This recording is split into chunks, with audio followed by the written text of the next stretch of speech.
It's another beautiful day here in the Virgin Islands.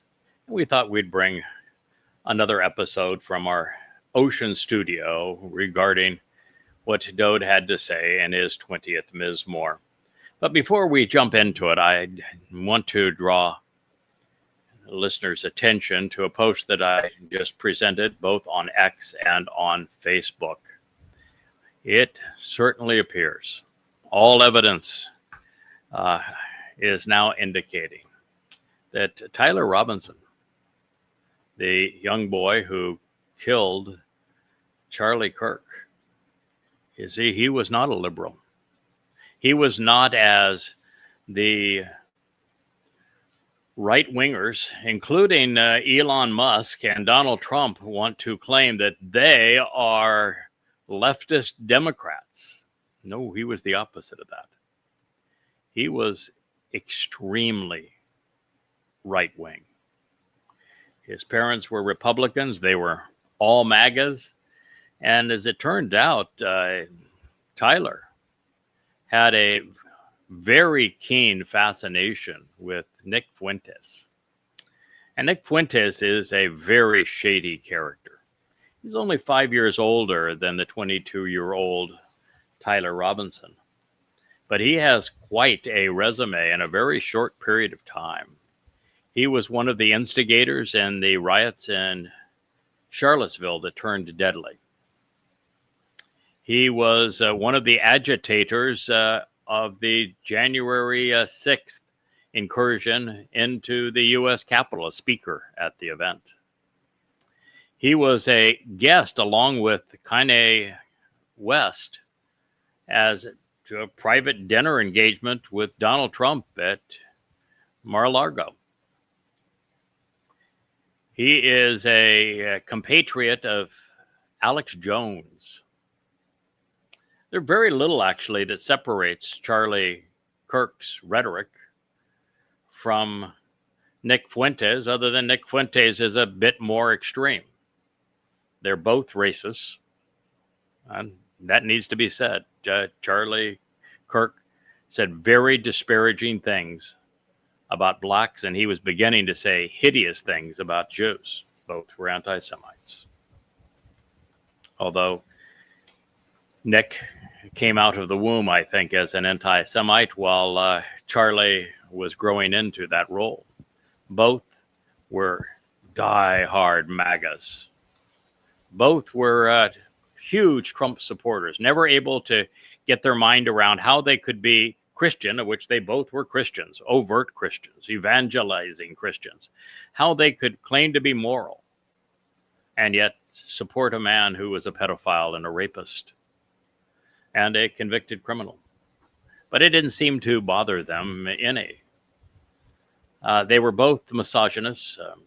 Kirk, in a softer way, he just said that men ought to lord over women and that women are happier and more comfortable when men control their lives. It wasn't a whole lot of difference, actually, between them. But Nick Fuentes decided that Charlie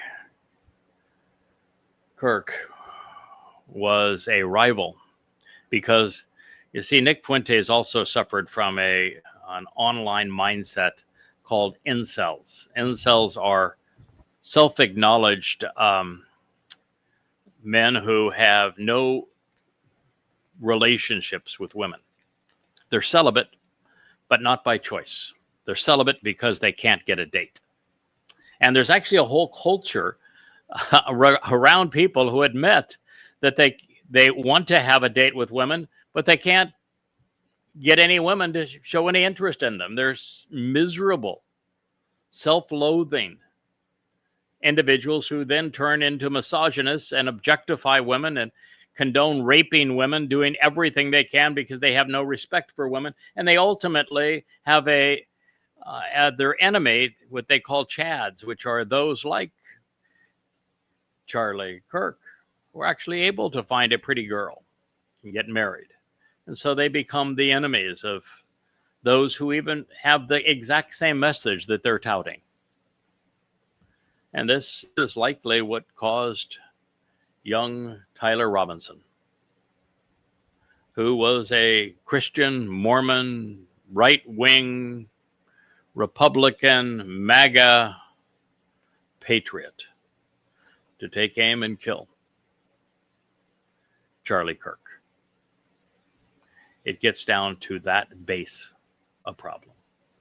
But I shared the article mostly so that you would understand the self-loathing subculture of incels, their mindset, so that you would understand the nature of the slightly more extreme version of Charlie Kirk, which is Nick Fuentes and his ilk, Candace Owen, Tucker Carlson now, Alex Jones. And so that you would understand that when MAGAs are now blaming the liberals for killing their buddy, not so. Was somebody ever so slightly right of Charlie Kirk who killed Charlie Kirk? MAGA has a problem. And the problem begins and ends, of course, with Donald Trump. So I wanted to share that with you. I posted it both on Facebook and on X for your edification. And I also want to begin this program by recognizing that Israel is in a horrible spot right at the moment. And they've made their own bed. There is now a very strong movement afoot for the United States to back away from Israel, which, as I've said in our previous program last night, is the strategy of those who actually run the U.S. administration. They want Israel to commit suicide. They're giving all of the bombs possible to Israel for Israel to bomb Gaza so that Israel buries itself and then Israel is no more, and they can turn their attention to the partners that they really want, which would be the Muslim fiefdoms, because they only are interested in money. And Israel is a impediment to cementing better financial relationships with the thugs who run Saudi Arabia and Qatar and United Arab Emirates and Kuwait and Iran and the like. And so by bombing Qatar, likely failing, and by bombing Iran and putting themselves in great jeopardy, and Netanyahu not only pursue a winless war objective, which was to remove Hamas from Gaza, which was impossible, and to have actually made more jihadists while destroying Gaza, and now being forced to feed those who want to kill them, while the world blames Israel for genocide as they feed those who are committed to killing them. It's the most inane situation in the history of war. And Israel has been lured into this, been played by fools, both by the United States and by the Muslims. And right now, it's a dire time. Israel is to the point where it will have no allies. And without allies, in today's world, you can't sustain an economy. You cannot sustain a military. And so Israel is going to be, as we know it, destroyed. That doesn't mean there won't be a remnant of Jews to salvage during Towrah 8 years from now. There will be. It's just that most Jews between now and then will die. I'm not saying that because I want it to happen, obviously. I'm saying that because the prophets have foretold that this is what's going to happen. And as we survey the news, it becomes obvious. Well, on that chipper note, let's return to Mizmor 20. We're on the third statement on this particular program. In the first, it was a designation of Dowd's love for Yahowah, and the second speaks of how Yahowah was going to be there in the time of Israel's troubles, which is approaching. It starts less than a year from now and runs for the next 7 years after that, and how he was going to be there for them and ready for them should they respond to him. It's shub for shub or no shub for you. Shub means to return. God's going to return to Israel the moment Israel returns to him. And that has not yet happened, but that's what was being proclaimed in the second statement, along with the announcement that to enable this to happen, that God has now, would and then, and has now appointed a witness that is whose job it is to reintroduce his name to his people, to reacquaint them with their Messiah and King, the very Son of God and Savior, Dowd, and to explain the timing and what really is required for them to be part of the covenant once again. From there, we move to this. His desire is to remember. His happens to be Yahowah. Dowd is talking about Yahowah. And the verb here is Zakar. Zakar has two meanings. One is to remember, which is what I have it scribed as here. But the other meaning of Zakar is a male. And so it is not only that Yahowah's desire is to remember all of your contributions, as this continues to read with kol minka. Minka is a voluntary offering or sacrifice. But since Zakar also means memorable man, it is Yahowah's desire to remember the man who provided all of these contributions, who offered the sacrifice, providing the gift that has been bestowed on behalf of others. And in this case, they are the same two people that have already been mentioned in this Mizmor, the 20th Psalm. One, of course, is the author, Dowd. He is the most important of them. The second is the witness that Yahowah has committed to provide to reacquaint Yisrael with all they need to know to return to Yahowah. One made the sacrifice on Pesach and Matzah. The other will make his on Towrah. Although both lives are in many ways a celebration of the challenge that's involved in trying to educate, lead, shepherd, awaken, inspire Israelites to respect Yahowah. And that is such a difficult job. The first person who was asked to do it gave up. He asked God to kill him. It was so bad. That was Moshe. And Dowd also gave up. Following the Absalom rebellion, he never recovered. And that was virtually every male in Israel that turned against him. So God's two most effective leaders both gave up on Israel. It's a very difficult job. And God is appreciative of the role that both men have played, and now his witness is playing in carrying the torch.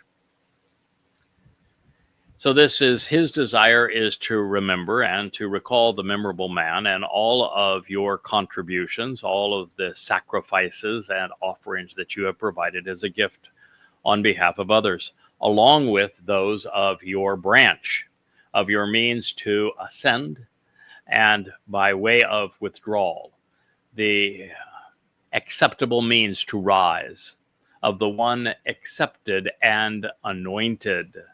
Pause now and contemplate what this means. Boy, there's just so much meaning in every word. It's such that you could spend days on a single sentence to plumb its full contributions to our understanding about God. So in this case, again, we have Zakar, this memorable man. And memorable men can be both.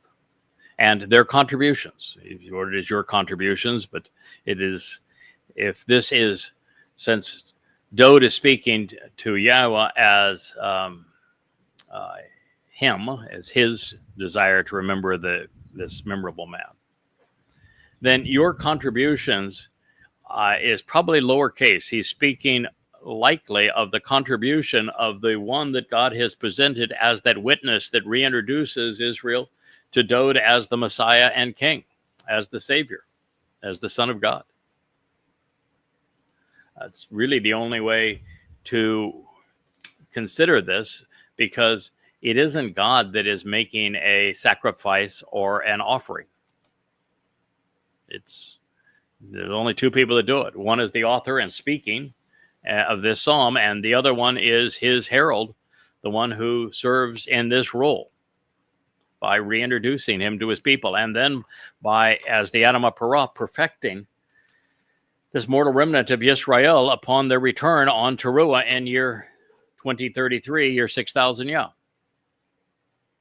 So the only logical assumption here is he's speaking to the contributions of his herald, who is the Adamah Parah, this final day witness. And when he says then of your branch and of your means to ascent and your way of withdrawal, it's this Elah, this acceptable means to rise and ascend. Once again, we're dealing with the exact same thing, because this individual that Dowd has introduced, that is serving in this role at this time to reacquaint Yisrael, this mortal remnant, with Yahowah, and there's a plane that's flying over the house, and Asher is sure as a bird dog that it's her responsibility to chase it away to make sure it doesn't land on the back porch. So excuse the interruption there. Thank you, Asher. This individual is, like Dowd, called a branch. He is a secondary branch, but Choter, which is the term that is used both by Dowd in the 14th Mashal, he's the one who introduces the Choter to the world, and then by Yahshua in the 11th chapter, some 300 years thereafter, that this Choter is a branch. He is a stem. He is a sucker, one who brings new life to the falling trunk and stump and roots that were Israel when Israel was in a productive relationship with Yahowah, that is rooted in all that Dowd represents and that the covenant represents. So when we read a word like this, it is speaking of him, and it is his role in two of the three roles that he plays to facilitate the ascent of the covenant family. And that is because as the final Zeroah, he's the one who's cultivating the harvest of Shabuah and the gleaning of Teruah. Those are the final opportunities to withdraw. And to some extent, this also speaks of his work as the Adamah Parah on Teruah, when that sacrifice purges the adulterous woman that is Yisrael, so that Dowd can marry, be betrothed to Israel, and they can enter the time of Sukkah, this 1,000-year celebration of our return to the Garden of Eden and camping out with God in a vastly elevated status, because they will be royalty related to the king. So they're withdrawn from the world and entered the millennial celebration of our return to Gan Eden. And Olah is often rendered a offering by fire. And of course, fire is symbolic of this same transformation, where fire is the result of taking decaying organic material like our physical bodies, trees and the like, and transforming them into light and energy, which is the very elevated state that we will enjoy when we rise. And climb in dimensions, if you will, becoming empowered and enriched by God. And it's the one accepted and anointed. This is not messiah. So he's not claiming that the role that Yada is playing as the Choter here, as the final Zeroah, is equivalent to being messiah, being a Messiah. That's not what the word means. It's Dashan is the word. And it's one who is prepared and who prospers and is satisfied and satisfying in the role that he plays. It is the peel and imperfect cohortative, is how it was written, first person expression of volition, which is best attributed to the speaker and thus to Dowd, where the object, which is the the branch that is accomplishing this, has chosen to be put into action by the subject, who is God, with unfolding implications over time. This is precisely what the Choter will do, which is why he said, now pause and contemplate what this means. Now, I'm going to tell you, do you have to understand all of these nuances to benefit from the 20th Mizmor? No. Can you understand the full intent of what Dowd and Yahowah are offering and saying to Israel at this point in time? If you don't understand these things, no. So you don't need to understand it all to benefit somewhat from it, but you'll never understand all that God is trying to convey to us and to his people at this time if you don't. And that's why the encouragement was to pause and contemplate this. So mutually beneficial relationships are obviously, they're reciprocal. Therefore, it's appropriate for Yahowah to contribute on behalf of those who have made contributions to his people. And in this regard, there are two individuals who stand out. Moshe, of course, in the beginning with the Torah, and Dowd, the one who is being designated here, or could be the one who is referenced as the branch, although that isn't the term that would be used if Dowd was to refer to himself as a branch. It would be Shamak, and that wasn't the term that was used. So since there is no reference here to anything that would pertain to Moshe, and Moshe was 400 years prior to Dowd, and this is obviously speaking of the last days, based upon what we read previously. The branch stem applies to Dowd's herald. So Yahowah is going to forever cherish Dowd's contributions to the covenant family, and he appreciates it when the Choter reintroduces the world to what David has accomplished. And the means that he has provided to withdraw us from the caustic nature of religion and ascend to heaven is through Dowd's fulfillment of Pesach, Matzah, and Bakorim, but nobody knows about it if it were not for the Choter and Dowd's Bashar herald. So in the beloved 23rd Psalm, so that you know, you'll find that same word dashen. And so let's turn to it now, just so that we have our bearings. The author also used this word dashen in conjunction with sa'ar, which is a troubling experience. And remember here, the previous statement said that God was there to be of assistance to his people during this time of sa'ar for Yaakov, Israel. So these things are related. The time of trouble begins just 9 months from now. It says, you have prepared and arranged, putting in place a table before me, conspicuously beyond the presence of my adversaries who would narrow my scope and who would silence me. You have dashen, prepared me, anointed me, if you will, but prepared me not as Messiah, anointed me as Messiah, but you have dashen, anointed me in the sense that you have equipped me and equipped my head with this oil. My cup overfloweth with abundance. Oil obviously representing the Spirit. When dashen is used in the Torah, especially by Moshe, it speaks of prospering. Debatim, Deuteronomy 31:20. But it is also used in Shemot, Exodus 27:3, when describing the construction of a receptacle to collect the ash and the fats of the sacrificial lamb once the inedible parts were burned outside of the tabernacle. That definition does not fit in this context because the remains are without value, leaving us with anointed. Now, that is only to a point. You see, the remains, the ash, of the incinerated parts of the sacrificial lamb of Passover that were not consumed do have value. And that is particularly true when the lamb becomes a bull, and Dashan, of course, doesn't distinguish between the two metaphors.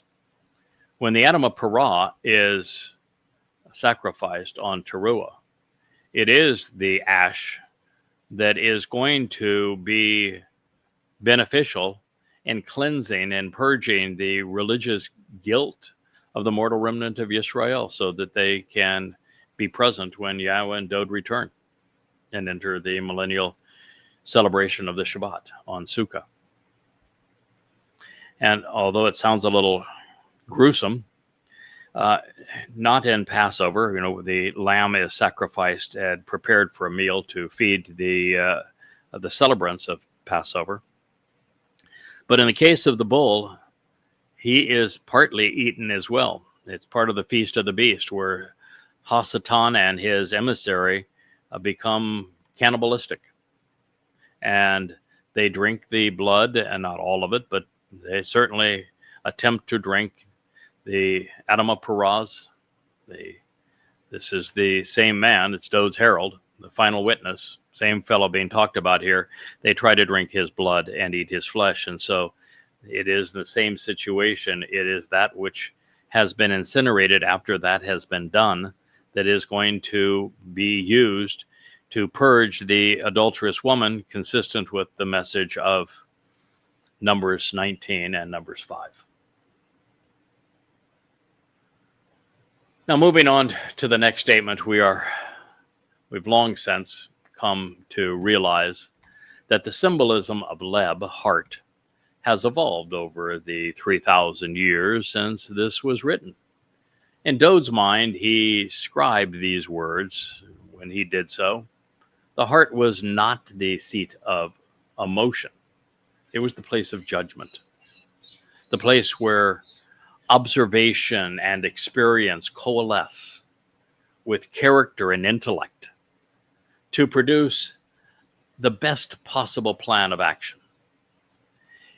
One in which the individual was motivated and confident in achieving the ideal result because they had exercised good judgment. Back then, the liver was the seat of emotion. And yeah, we also witness some of that today as well. You call somebody what liver need and other references to liver if you're saying they're emotionally unstable. And we also speak of take it to heart as a means of saying, make the best decision you can on this. So there is some legacy of that even today. So this is what was said net by Dowd. It says, he, speaking of Yahowah, wants to give you that which is in accord with your best judgment, your leb, and fulfill everything you've advised and proposed. This is Mizmor, lyrics to be sung, Psalm 24. So God stands ready to allow his people to benefit from what his sons are accomplishing. And therefore, Nathan, which means a gift, this is just like in Isaiah 9, Dowd is the son who is given. God is constantly reinforcing the idea that Dowd as his son is offered to the children of Israel as the means to capitalize upon the benefits of the Moed Mikre and of the Bereth covenant. And to a lesser degree, Dowd's herald, this Choter stem, is offering the same thing. He's serving in the same role. And again, it's like what Dowd achieved. Dowd being crucified on Passover would have been nothing but a ghoulish scene if Yahowah hadn't used his body in that way to serve as the fulfillment of the promise that Pesach delivers, which is opening the doorway to life.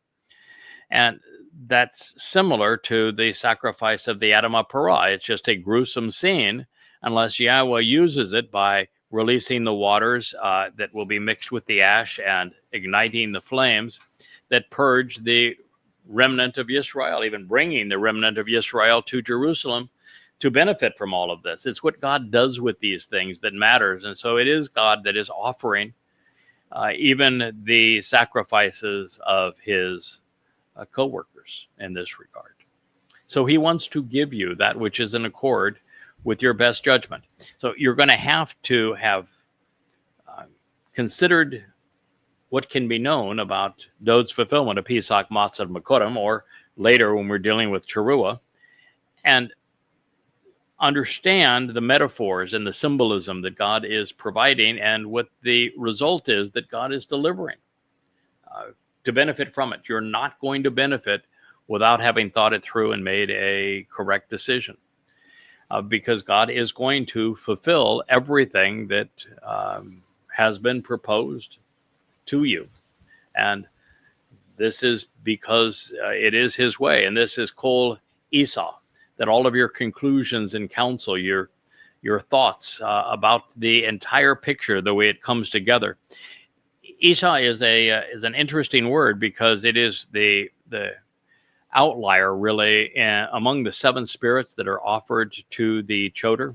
Speaking of that branch, Esau is the one that is the outlier in that regard, and that we see Diat, which speaks of knowledge often. We see Yare, which speaks of respect and reverence often. We see Yahweh's name some 7,000 times. We see Bien many, many hundreds of times, which means understanding. We see Chokmah quite often, particularly in the hand of Dowd, which means intelligence. And even Gabor, which is the other, we see quite often because Dowd is the ultimate Gabor. It means a strong and courageous, confident, consistent, steadfast man who fights for what is right about God. But it says the one that we don't see very often, and it is this ability to be able to frame the issue and present the entire picture from the proper perspective so that this individual can be among the few who, like Dowd, can lay out the entire portrait that God has painted and can explain from beginning to end what God is offering, and to do so in a way that the listener can capitalize on what God is proposing for his people. It is an exceedingly rare commodity. I mean, there's not a lot of people who know how to put the pieces together of a puzzle so that it is understood. So Bien is uncommon. Chokmah is exceedingly uncommon. That's just raw intelligence, processing power, the ability to deduce insights. Knowledge is not all that uncommon. Today, clearly, Yare, respect is, the spirit of Yahweh, exceedingly uncommon. There are very few Gabor in the world today. Most people are really wimpy individuals. They have no backbone. So this particular skill set that's Etzam is maybe the most unique of all of them. And it's one that's offered by the spirit of Yahweh to the Choter. And that the thing that is lacking, and the thing that I've been able to provide through the Yada Yahowah series and through the Yahweh blog, is a comprehensive presentation of all things Yahweh, how we go from the Garden of Eden, out of the garden, and back to the garden over 6,000 years. How Dowd is not only the exemplar of Yisrael, both good and bad, but also the means to engage in the covenant. He is the one who enabled its benefits. He is the former and the returning king. He is the Son of God and our Savior, and therefore Jesus could not have existed. He is the returning Messiah, therefore Bar-Kokhba was a complete and utter fraud.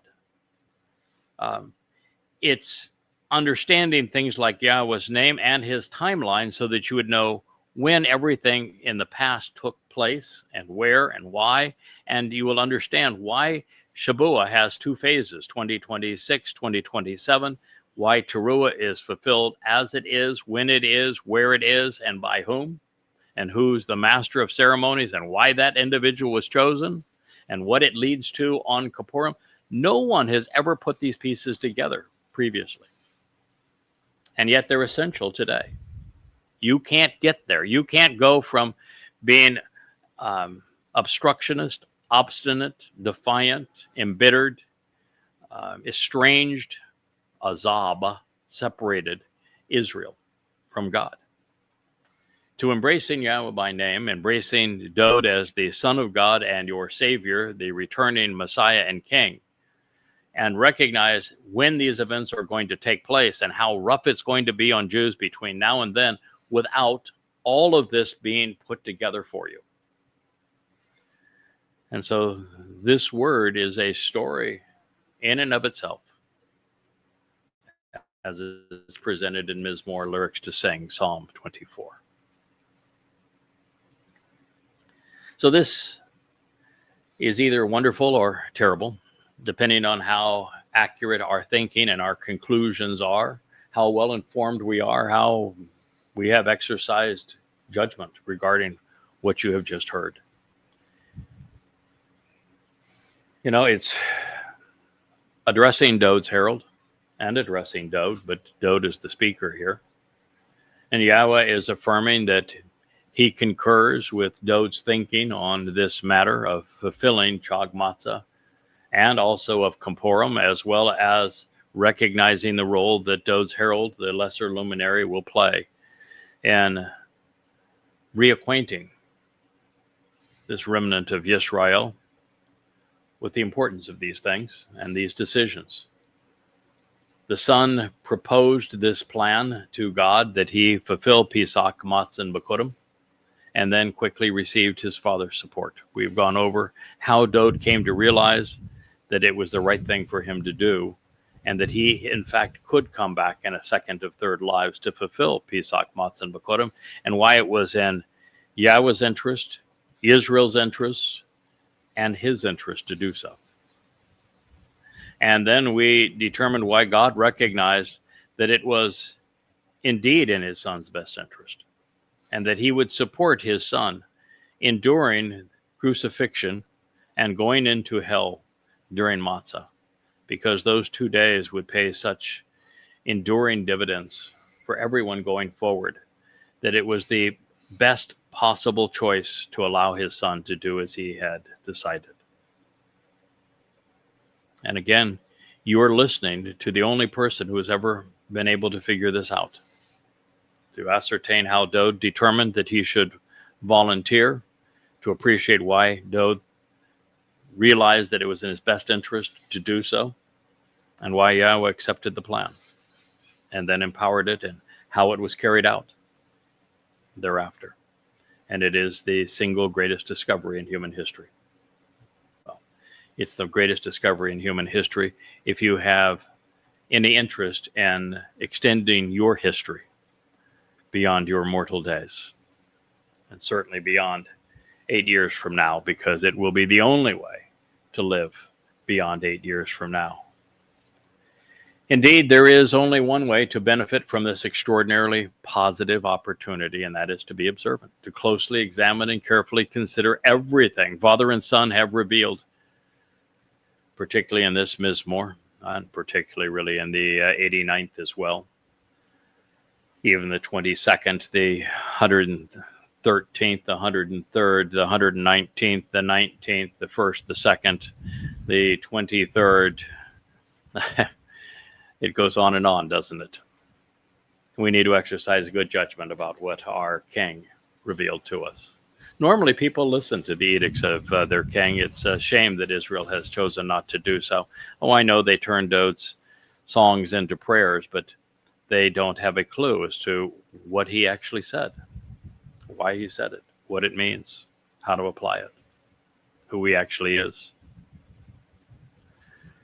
Now, so that we're on the same page, there are 4 reasons that I was led to present Mizmor 20 before commencing with our review of Psalms 6 and 7, since we have already made our way through 1 through 5. The first is that it was written to enlighten us about what to expect from Yahowah during the time of Jacob's troubles. And they are fast approaching. So you have very little time to process this information. The second is the use of Yeshua, salvation, in context with its root, Yasha, to save and deliver. The third is Dagal, to look at and to celebrate a conspicuous banner, because that is what God has promised to raise for you at this time. And fourth, the inclusion of Mashiach, anointed Messiah, which we have already considered in this psalm. And that, of course, is Dowd and David. So in the next 2 statements, we will find all 4 of these words. It is worth our investigation of this Mizmor for that alone. And look at the treasures we have already received. It's with God, between the Torah, the prophets, and the Psalms, we have the greatest treasure ever considered. We are being given treasure that buys the entire universe, that acquires eternal life, that derives perfection. You know, it's like the genie, where you find the genie, you rub the bottle, and you get 3 wishes, and you better be careful with your 3 wishes, because that genie, he's a clever lad. Well, in this case, you get a treasure that gives you every wish you could possibly conceive, and for all time. And even the guidance on how to properly frame that question so that you get the most out of every wish, even though the wishes are unlimited.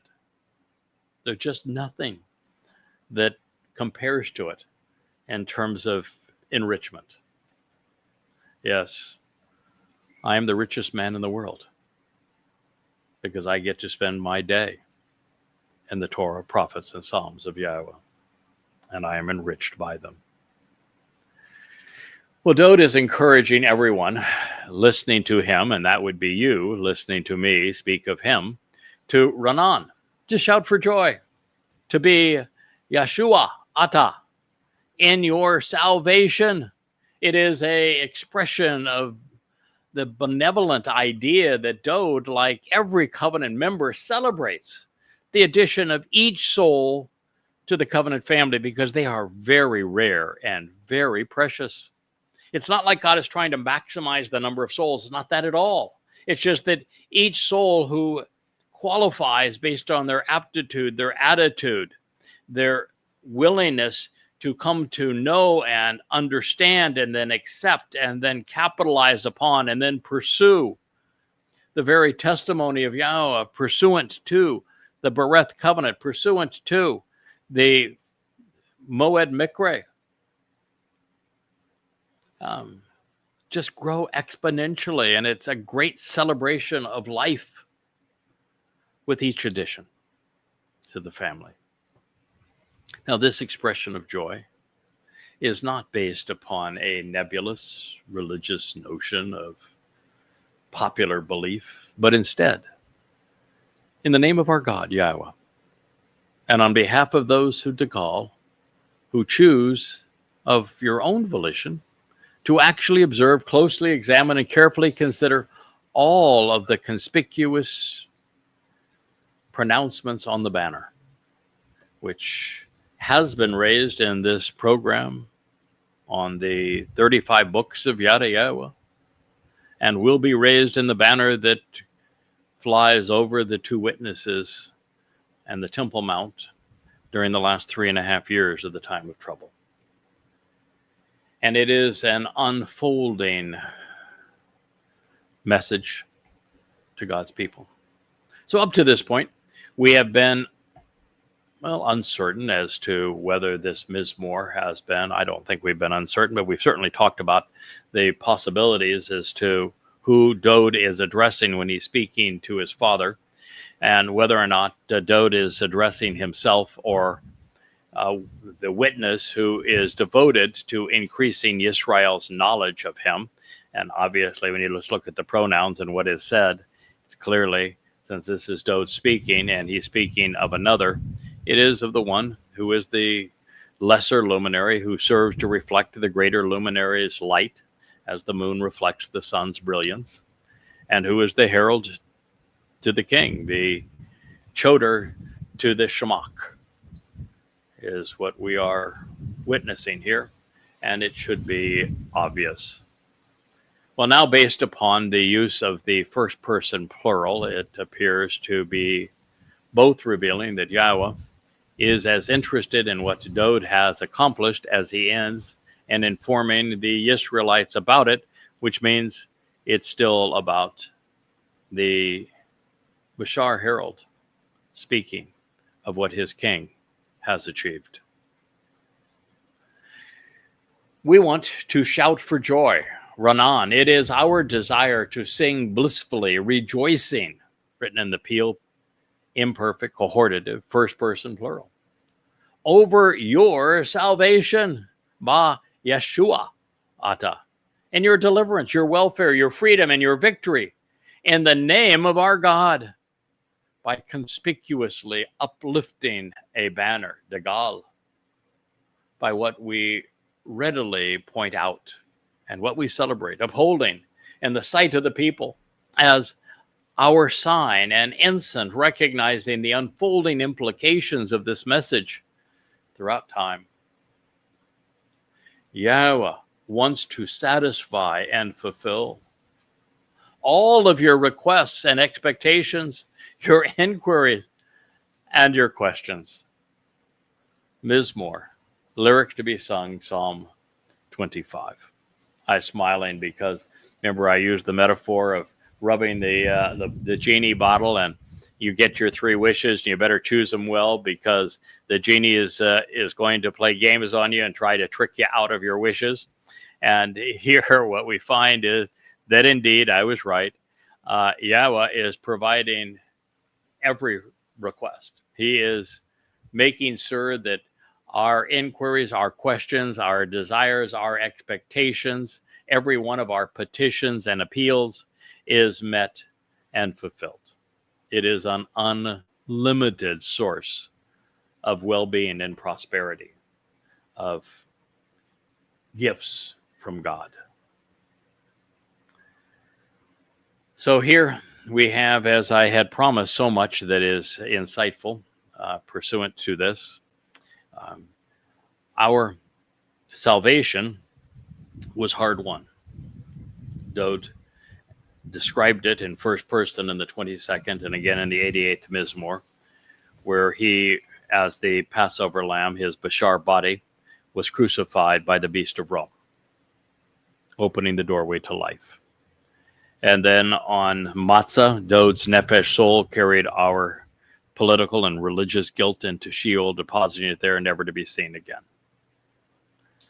But the fact that he did it, and then after accomplishing that, returned to Yahowah, the Bakor fulfilling Bakurim, firstborn children, we are enormously benefited.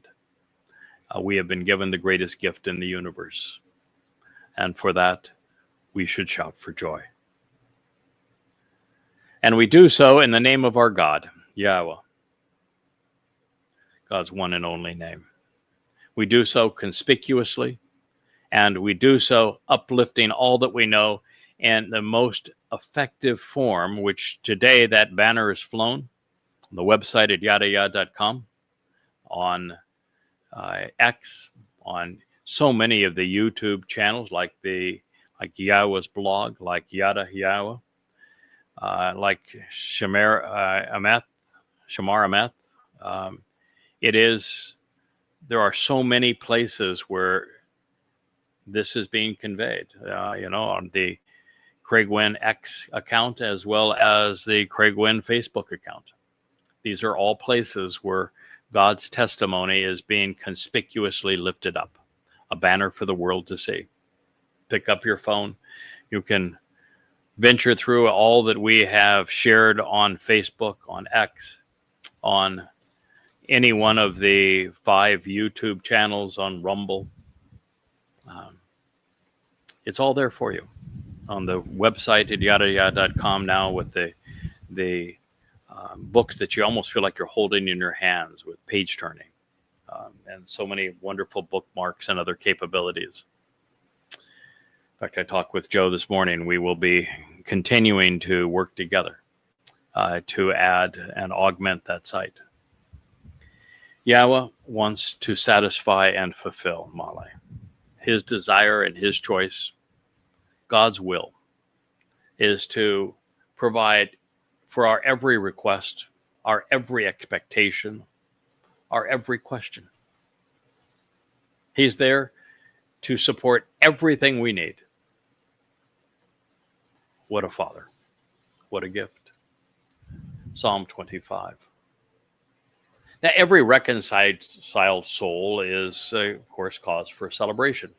So whether this is Father and Son, or Messiah and his foremost messenger, well, either way, we are jubilantly singing. And there really isn't that much difference, truthfully. Well, there's a gargantuan difference between Dowd and his herald. Dowd is king. He is the firstborn son of God. He is the chosen one. He is our Messiah. He is the one who is returning as all things pertaining to God's influence. He is the one who is brilliant as the sun. He is the greater luminary. He is all things spectacular. But his message, what he's offering, really isn't any different than what his herald is offering. His herald is reflecting what he has done. The lesser luminary is reflecting the greater luminary's brilliance, see not? Or both serving the will of Yahowah on behalf of Yehudim. What really is the difference in any one of those things? Dowd provided salvation by fulfilling Pesach and Matzah. No one would know it if the heralds didn't point it out.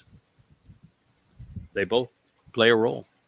And the role that they play is to serve collaboratively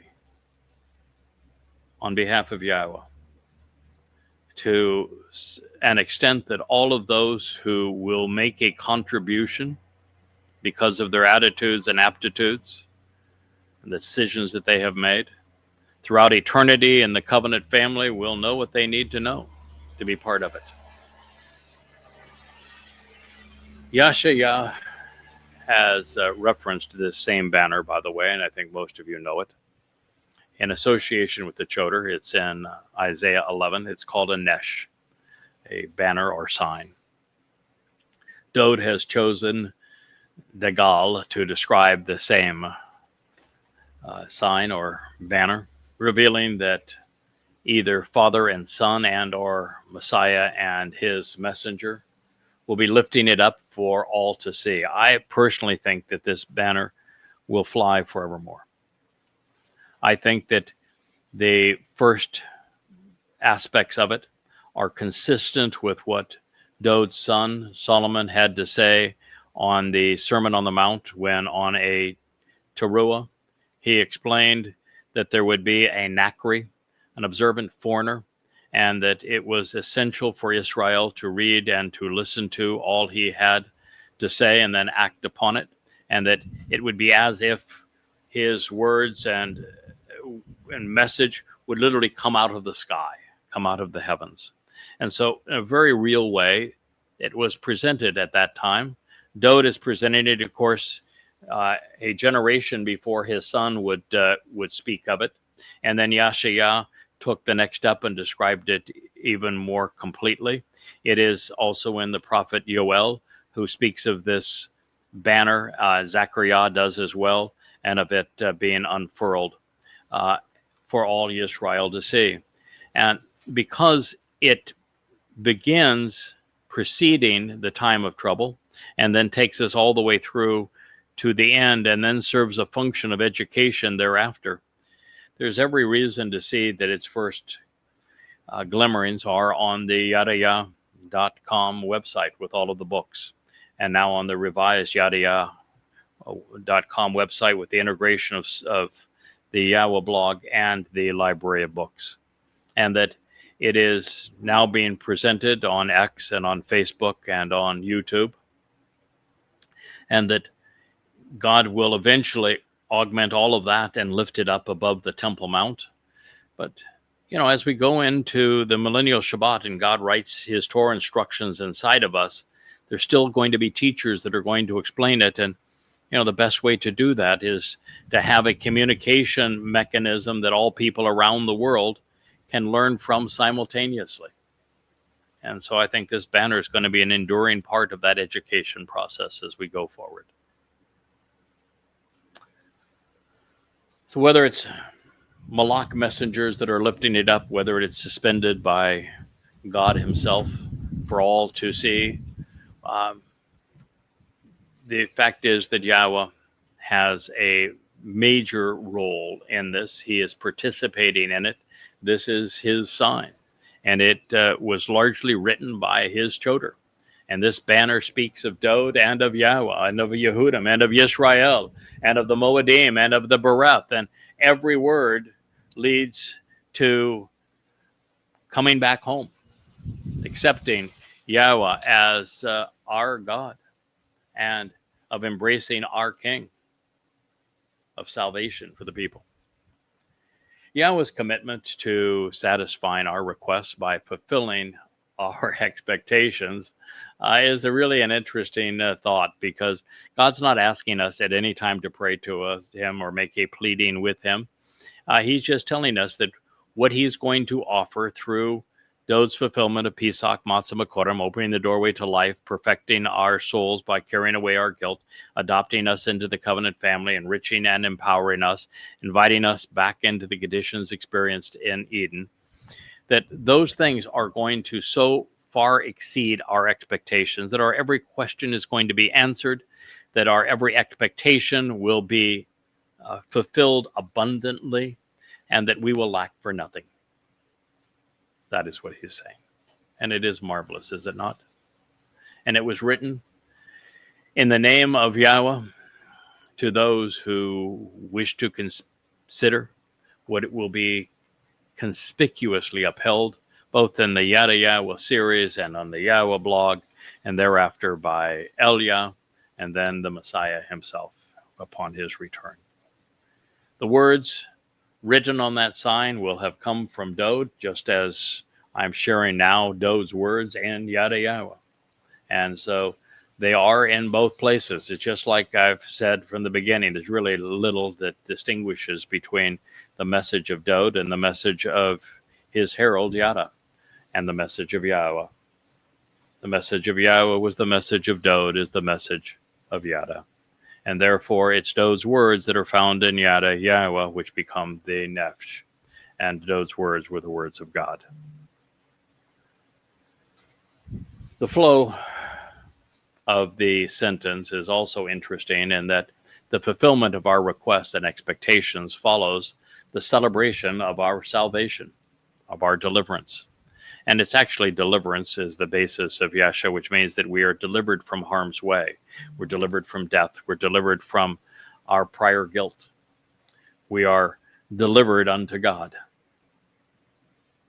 So this isn't God granting the temporal and mundane prayer requests in the here and now, but instead promoting a life with him in the hereafter that will be extraordinarily fulfilling. This serves as an affirmation that we have been right all along.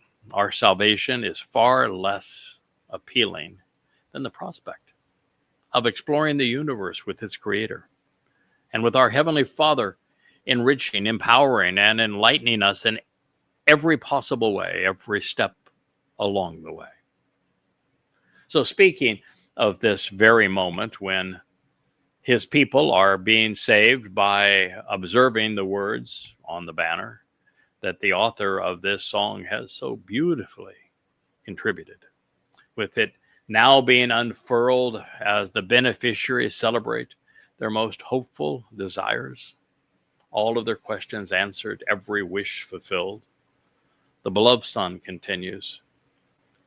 Concurrently now, I realize at this time, Yada, that surely Yahweh will deliver at this moment to liberate and save Yasha, his anointed Messiah. He has chosen to answer and to respond through him from his set-apart spiritual realm in the heavens through the Gabora.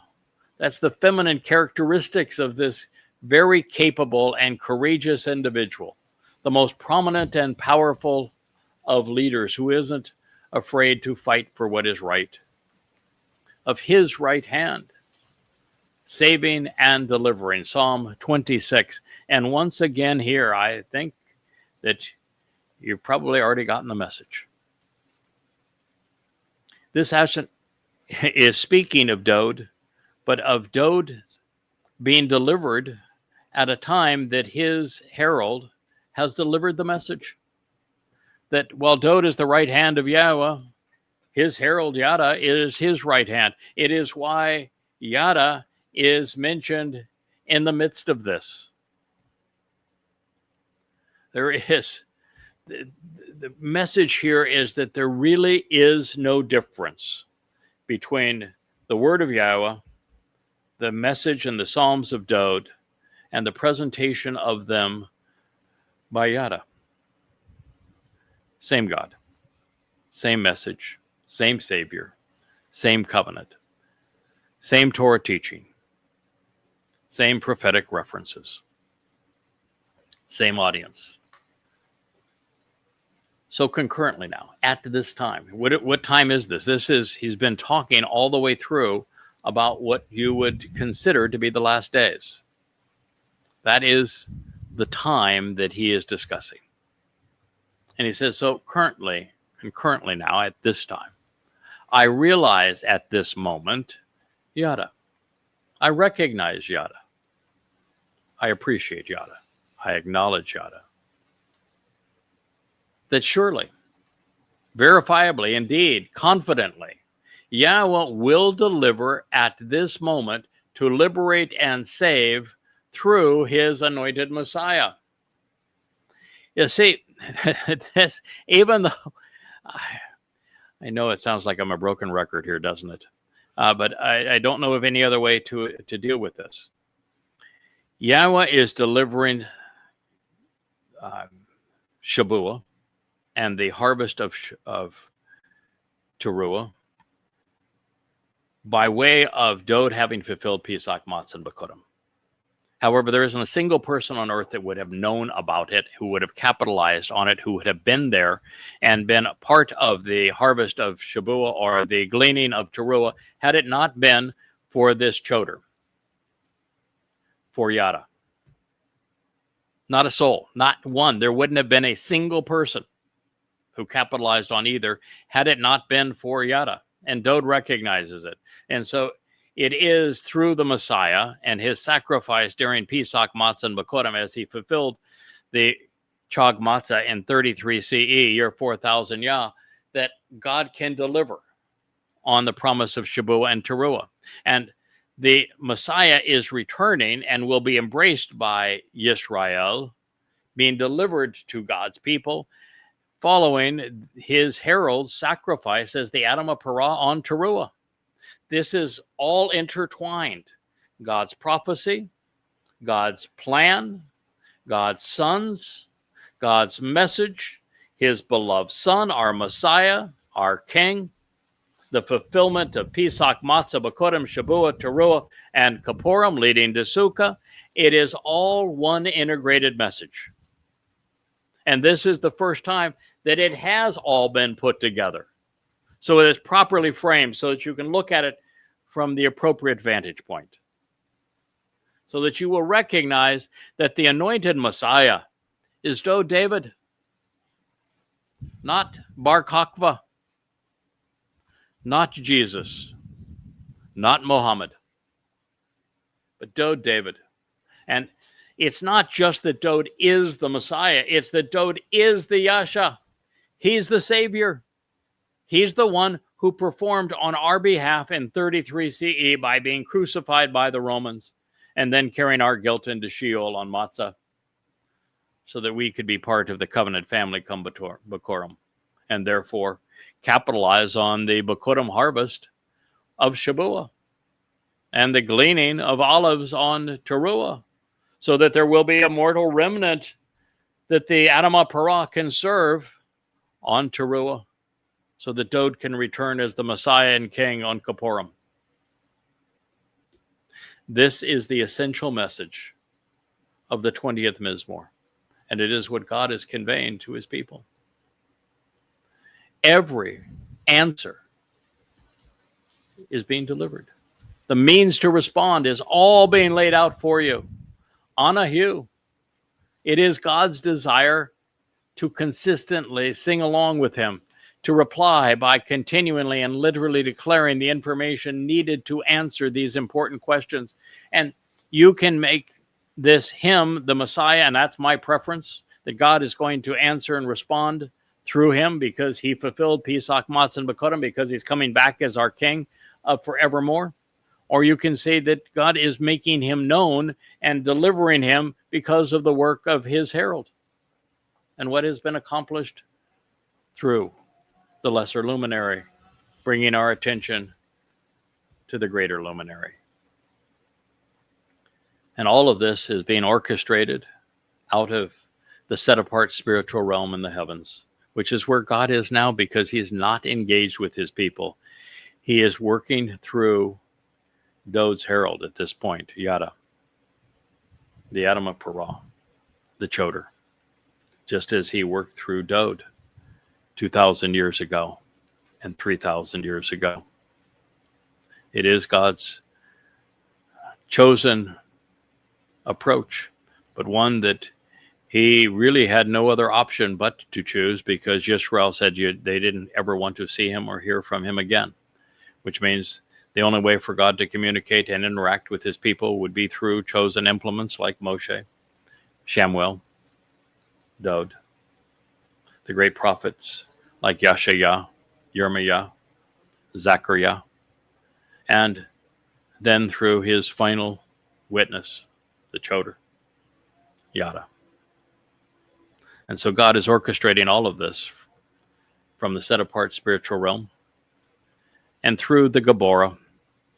The Geborah is the most empowering term of the seven spirits offered to the Choter. So now we see yet another one in this Mizmor. It is written in the feminine, not because God's witness is a woman, but because it is afforded to the Choter by way of the Ruach, the spirit, and Ruach in Hebrew is a feminine term, just like Nefesh, soul, is a feminine term in Hebrew. It doesn't mean that the soul of a man makes the man a woman. It's just that that's the nature of Hebrew grammar. When we see Gabor versus Geborah, we are attuned to, well, we saw Geborah versus Gabor speak of a man who is the Choter when the spirit of Yahowah, the Ruach of Yahowah, conveyed it to him. And therefore, that's the reason it was written in this way at this moment. And this Geborah is this most courageous man of God, and he has to be. He has to be exceedingly steadfast and tough. He has to be a fighter. He has to be resilient. He has to be strong. Because if he isn't, then the same thing would happen that happened with Moshe and Dowd before him. Two exceedingly great men. Two of the greatest men who have ever lived. Maybe the two, in fact, I would say the greatest two men who have ever lived. And yet they gave up. Can't give up this time. We have to see it through. And so it's going to take the Geborah of Yahweh's spirit to enable this. And that is how this message is being delivered. Through the forcefulness, through the power, through the courage, through the confidence of Yahweh's Ruach delivering Geborah to Yada. Also that we fight on behalf of his right hand, Dowd is Yahweh's right hand, and Yada is Dowd's right hand. All to save and to deliver, to Yasha, to rescue, to remove all that is dangerous. You see, Dowd delivered our guilt to Sheol so that it would never be seen again, which delivers us from the consequence of what we have done that is inappropriate. So we're delivered, and our guilt is delivered to a place that is inaccessible, rendering us perfect in God's eyes so that we actually don't have to be saved because there's no trial, there's no guilt. We just appear perfect in God's eyes, and we're enriched and empowered by Him. We're part of the covenant family. It is the ideal scenario. And it's not only that Dowd's right hand is delivered, and that Dowd as the right hand of God will be delivered on Kippurim, and that both are delivering this message, and both are delivering the result, which is to separate God's people from their religious guilt. All of these things are happening together and between them and on behalf of Yahowah. So I think we'll return to this particular statement, lyrics to be sung, Psalm 26, and what we can glean from it as we begin our next program in this, the Ocean Studio of the Yahowah blog. It has been really just a gorgeous day, has it not, with the lovely breezes and the white clouds that are dancing in the sky, the beauty of the sea behind us, and this island paradise. And so I thank you so much for being part of this program and listening and experiencing all that Father have to say and to offer at this time and on your behalf. Happy Shabbat to one and all.